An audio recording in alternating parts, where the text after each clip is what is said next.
federal ministers, advisors, special assistants, Lieutenant General Moazzam Ijaz, Rector, NUTEC, Vice Chancellors, professors,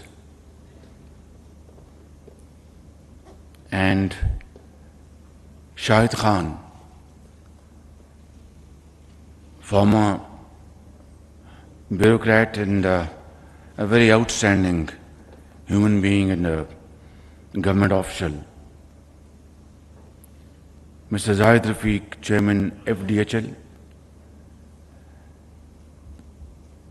dear students,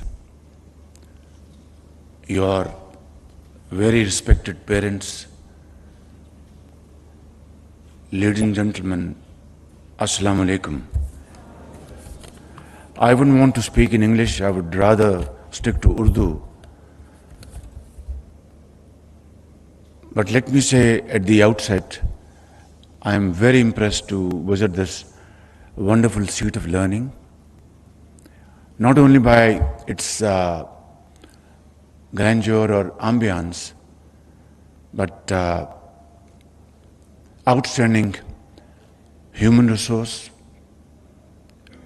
wonderful teachers and students, very hardworking, and a very disciplined management.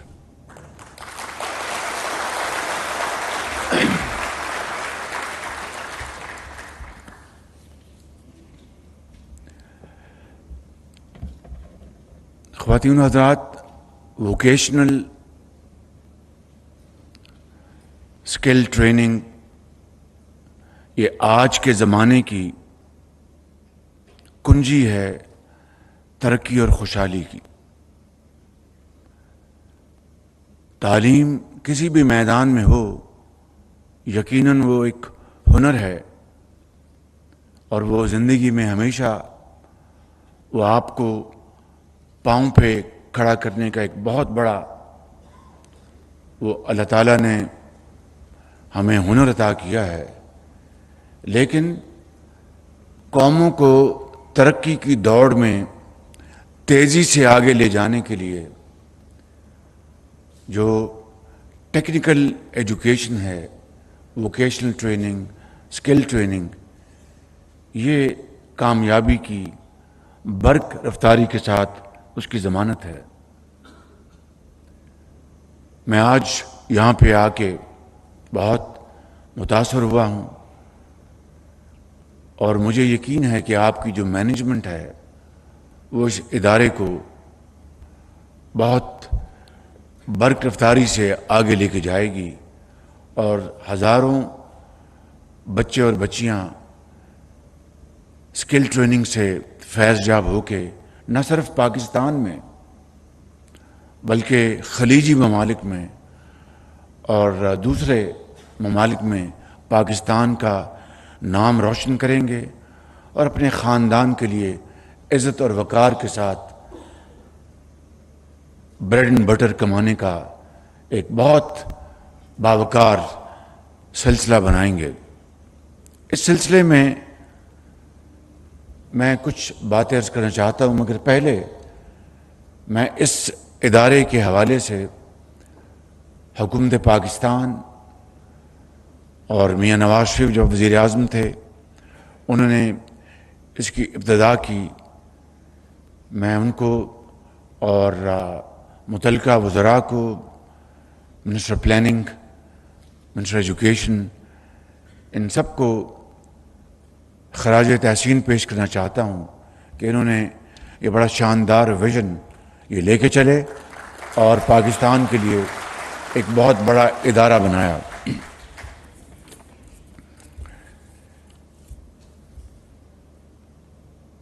یہ بات میں آپ کو اس لیے اب بتا رہا ہوں کہ we must understand where we all come from. یہ بات ہے 1997 کی، جب میں پہلی مرتبہ اللہ تعالیٰ نے، میرے پارٹی قائد نے مجھے پنجاب کا وزیر اعلیٰ منتخب کروایا تو ووکیشنل ٹریننگ کے اوپر میں نے فی الفور توجہ دی، اور سلسلہ یہ تھا کہ لیبر ڈپارٹمنٹ کا اپنا ووکیشنل ایک پروگرام تھا، ایجوکیشن ڈپارٹمنٹ کا اپنا تھا، سوشل ویلفیئر ڈپارٹمنٹ کا اپنا تھا، اور سب اپنے اپنے دائرے میں بھانت بھانت کی بولیاں بول رہے تھے اور کوئی کوآرڈینیشن نہیں تھی۔ میں نے پھر ان کو یکجا کرنے کی جب کوشش کی تو جو ہوتا ہے سیاست وہ چل پڑی۔ قصہ کوتا میں ان تمام اداروں کو ایک چھتری کے نیچے لے کے آیا اللہ کے فضل سے، اور اس کو پھر ہم نے بڑی تیزی سے ٹیفٹا کو ہم نے واٹ واز دا نیم، شاید پنجاب ووکیشنل ٹریننگ PVTC، جی دیٹس رائٹ، اس کو ہم نے نام دیا اور اس کو لے کے آگے چلے۔ اب وسائل ہر کام کے لیے بہت ضروری ہوتے ہیں، تو جو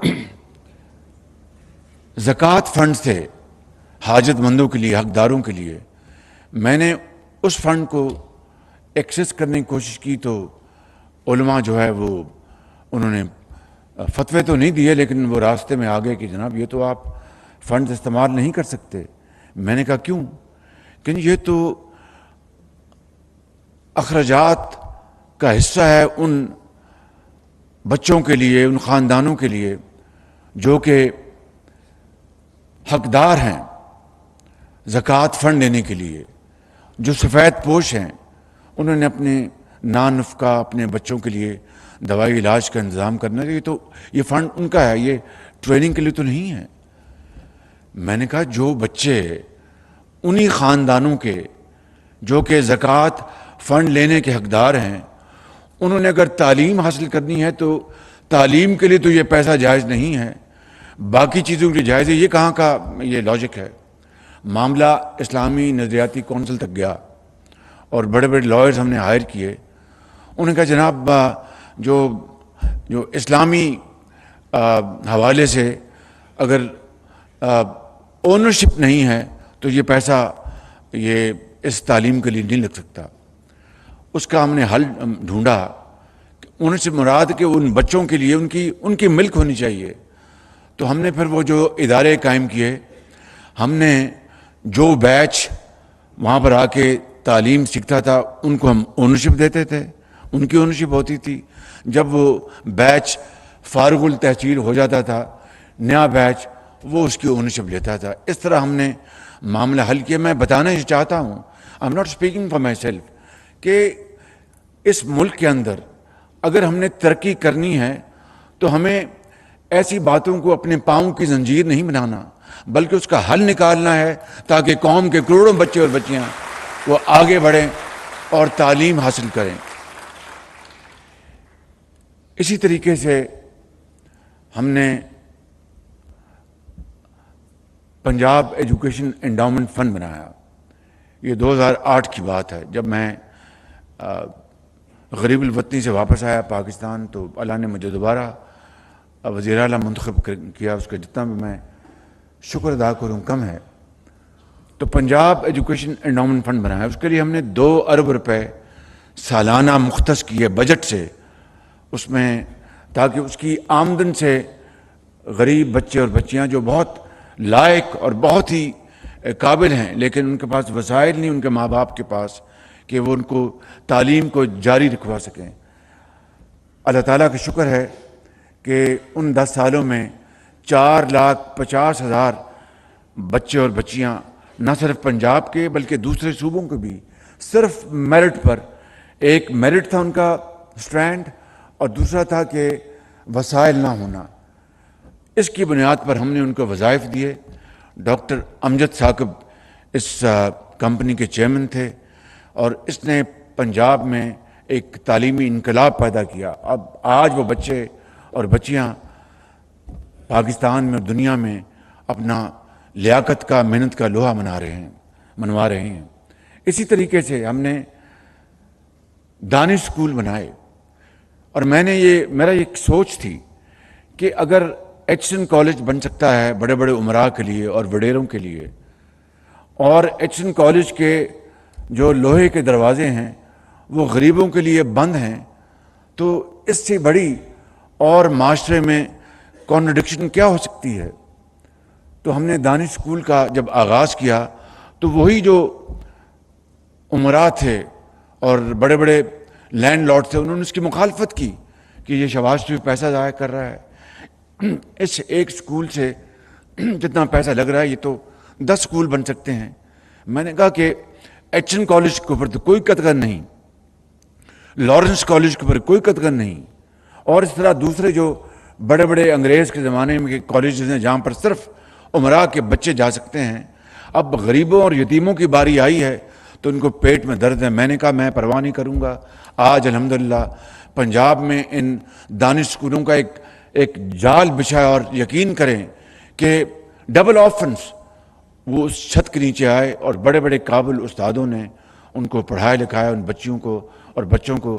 آج کوئی آکسفورڈ سے تعلیم واپس حاصل کر کے آ رہا ہے، کہیں امریکہ میں ڈیبیٹنگ کمپٹیشن میں حصہ لے رہا ہے، اور آج وہ بڑے فخر اور اعتماد کے ساتھ وہ امیر بچوں اور بچیوں کے ساتھ وہ اس میدان میں آگے بڑھ رہے ہیں۔ میں کہنا یہ چاہتا ہوں کہ تعلیم سب کا حق ہے، یہ کسی ایک فرد کا، یہ ایک طبقے کا حق نہیں ہے، یہ سب کا حق ہے۔ اور انہی معاملات کے لیے، چاہے وہ تعلیم ہو، علاج ہو، چاہے وہ جاب اپرچونٹیز ہوں، یہ ملک معرض وجود میں آیا، اور اسی کے لیے حضرت قائد اعظم نے ایک عظیم تحریک چلائی تھی اور لاکھوں لوگوں نے اپنے خون کا نذرانہ پیش کیا تھا۔ آج 75 سال بعد بھی یہ تفاوت اور یہ ڈسکرمنیشن جاری ہے۔ تب تک قائد کا اور اقبال کا خواب شرمندہ تعبیر نہیں ہو سکتا جب تک کہ امیر اور غریب کے درمیان کم از کم ان میدانوں میں کوئی تفریق نہ ہو، اور یہ ممکن ہے۔ میں آپ کو دل کی اتھا گہرائی سے کہتا ہوں کہ یہ مشکل ضرور ہے، کیونکہ 75 سال میں جو عادتیں پڑ گئی ہیں ان بتوں کو توڑنا آسان نہیں ہے، لیکن انشاءاللہ اگر ہم مل کر یکجہتی کے ساتھ اور ایک ارادے کے ساتھ، مصمم ارادے کے ساتھ اگر ہم اس طرف چل پڑیں گے تو یقین کریں کہ تعلیم پورے پاکستان کے طول و عرض میں عام ہوگی، اور یہ اسکل ڈیولپمنٹ جو ہے یہ سب سے نمبر 1 پرائیورٹی ہماری ہونی چاہیے۔ آج اگر انڈونیشیا کا اور پاکستان کا جو فورن ریمیٹنس ہیں ان میں فرق اگر ہے تو وہ کیا ہے؟ پاکستان کی جو لیبر، پاکستان کے جو عمال جاتے ہیں خلیج میں اور دوسرے ممالک میں، دے آر سیمی اسکلڈ، یا بالکل وہ اسکلڈ نہیں ہوتے۔ اس لیے ہماری جو باہر سے جو یہ ہمارے عظیم پاکستانی جو اپنی محنت سے پیسے بھجواتے ہیں وہ تقریباً $30 بلین کے لگ بھگ ہے۔ انڈونیشیا کی جو ریمیٹنس ہیں اس سے ڈبل ہیں، اس لیے کہ وہ ہائیلی کوالیفائڈ اسکلڈ لیبر باہر بھجواتے ہیں، ٹیکنیشین بھجواتے ہیں، جس سے کہ ان کی آمدن دگنی ہو جاتی ہے۔ اگر یہی ہماری بھی آمدن دگنی ہو جائے تو ہماری جو ٹریڈ ڈیفیسٹ ہے وہ ہمارا ختم ہو جائے، کیونکہ ہماری امپورٹس $70 ارب کی تقریباً ہیں، ہماری جو ایکسپورٹس ہیں وہ 26-27 بلین ڈالرز کی ہیں۔ $30 بلین ہمارا یہ باہر سے ہمارا عظیم پاکستانی یہ بھجواتا ہے وہاں سے ریمیٹنس۔ باقی جو $20-25 بلین کا گیپ ہے، اگر ہم اسکلڈ ہنرمند لوگوں کو باہر بھجوائیں گے قطر میں، سعودی عربیہ میں، UAE میں اور دوسرے ممالک میں، تو اللہ تعالیٰ کے فضل و کرم سے پاکستان کا ٹریڈ ڈیفیسٹ جو ہے وہ پازیٹیو ہو جائے گا۔ بہرحال یہ ایک لمبی کہانی ہے۔ میں آج اس ادارے میں کھڑے ہو کر اپنے آپ کو بہت میرے لیے اعزاز ہے کہ اتنے عظیم اسٹوڈنٹس، ٹیچرز کے سامنے میں کھڑا ہوں۔ میں آپ کو دل کی اتھاہ گہرائیوں سے مبارکباد پیش کرتا ہوں، آپ کی انتظامیہ کو، اور میرے لائق ابھی ہماری حکومت کو صرف 1 ماہ رہ گیا ہے، لیکن میرے لائق کوئی بھی خدمت ہے تو اس مقصد کے لیے تمام وسائل آپ کی خدمت میں نچھاور کرنے کو تیار ہے۔ بالکل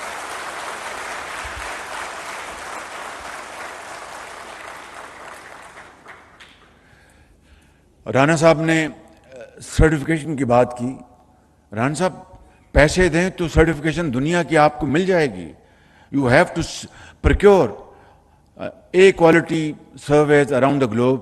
دنیا میں لنڈن میں، سنگاپور میں، جہاں پر بھی اس طرح کے ادارے ہیں ان کو آپ لیں کہ وہ سرٹیفکیشن ان کے حق میں جائے گی. جب یہ باہر جائیں گے یا کسی بھی ادارے میں جائیں گے تو ان کے پاس وہ سرٹیفکیشن ہوگی اس انٹرنیشنل انسٹیٹیوشن کی, تو ان کی جو تنخواہ بھی زیادہ ہوگی, ان کو عزت بھی زیادہ ملے گی.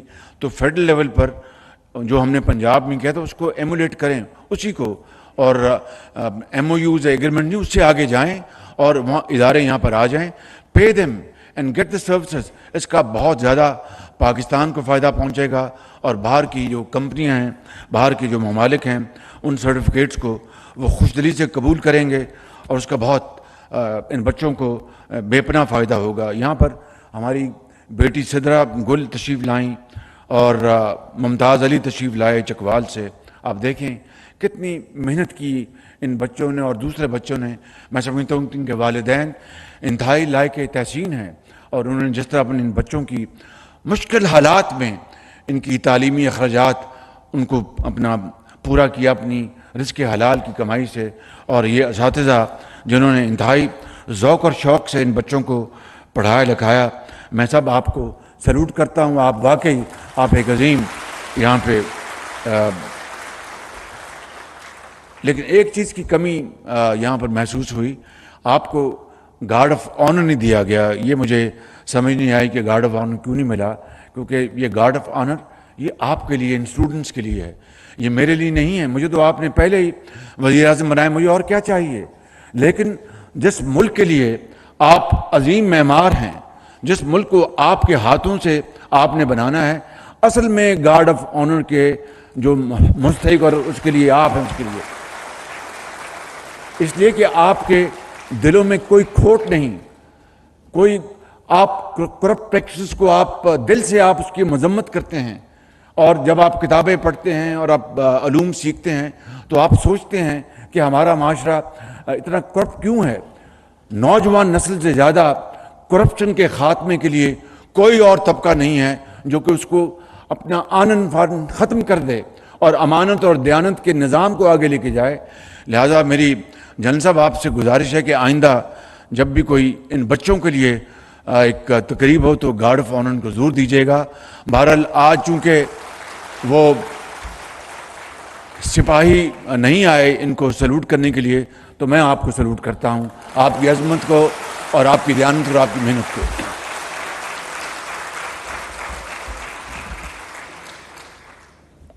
میں آخر میں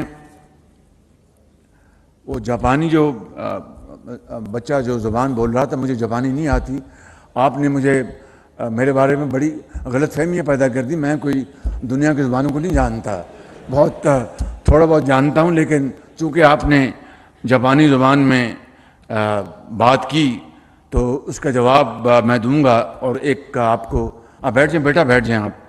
اس میں وہاں پہ جاپان میں جب آپ جائیں گے تو آپ کو ایک چیز وہاں پر نظر آئے گی, وہ ہر بات پہ وہ اس طرح جھکتے ہیں, اس طرح جھکتے ہیں, اس طرح جھکتے ہیں.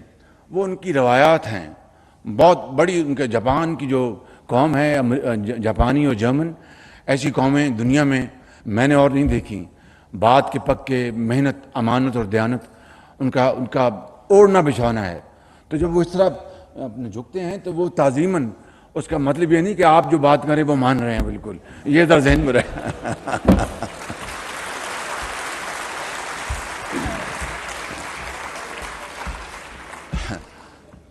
اور دوسری بات, ان کی ڈسپلن کو دیکھیں آپ. میں ایک دفعہ جاپان گیا, یہ 80 کی دہائی کی بات تھی, تو مجھے وہ ایک فیکٹری میں لے کے گئے, تو میں نے دیکھا, دیکھیں یہ قومیں اس طرح بنتی ہیں. میں نے دیکھا کہ آواز آ رہی اس طرح, اور پھر بند ہو جائے, پھر میں چند قدم آگے چلوں, پھر آواز آئے اس طرح. میں بڑا حیران سا ہوا, مشینیں چل رہی تھیں, کام ہو رہا تھا. جب تیسری مرتبہ مجھے آواز پڑی تو میں نے اپنے میزبان کو کہا, میں نے کہا کہ مسٹر ڈائریکٹر واٹ از دس. تو اس نے کہا کہ شہباز شریف صاحب, یہ یہاں پر اپنے مطالبات کے لیے یہاں پر پروٹیسٹ کر رہے ہیں.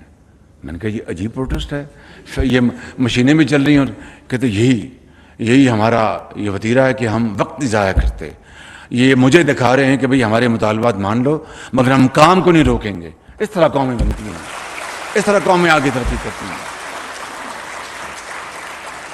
تو آپ کا جواب یہ ہے کہ ارے گدائی ماستا ہائے دومو. السلام علیکم. پاکستان پائندہ باد.